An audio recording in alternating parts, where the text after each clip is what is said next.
Dr. Susan Desmond Hellmann, Guide of the Gates Foundation.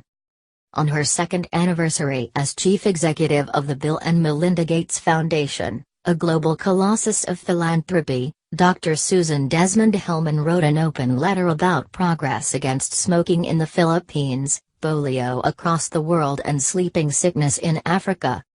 Before joining the foundation, she led development of the cancer drugs Avastin and Herceptin at Genentech, then was Chancellor of the University of California, San Francisco.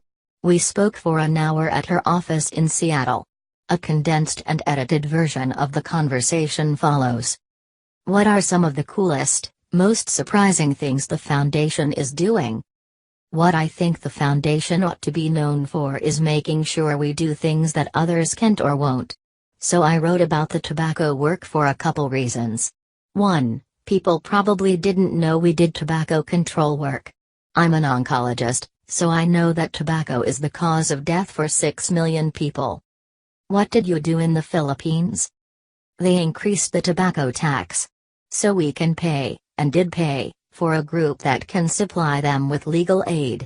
If you're a relatively small government and big tobacco, you might call it, has a legal staff that can challenge your use of a tax or a policy, you could access excellent legal advice. Tell us a little bit about how you're trying to figure out what's killing millions of kids before their 5th birthday. If you look at what's happened 1990 to 2015, vast improvement. But we want to decrease by half again that under 5 mortality by 2030.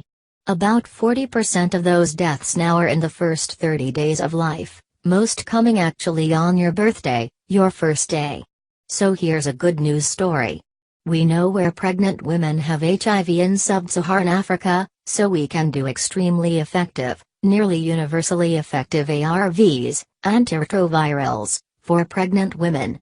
Using that precision public health, we decreased HIV transmission from mother to child in sub-Saharan Africa by nearly half in 5 years. So we're doing surveillance. What we're doing actually is minimally invasive tissue sampling. So the way that we used to do it, and we still do it is actually reasonably effective but excruciatingly difficult. A baby dies and you go to mom, and it might be weeks after the death, and you say, did the baby have a fever, were they holding their stomach, did they vomit? A verbal autopsy, it's called. What we're doing is adding minimally invasive tissue sampling, liver, lung,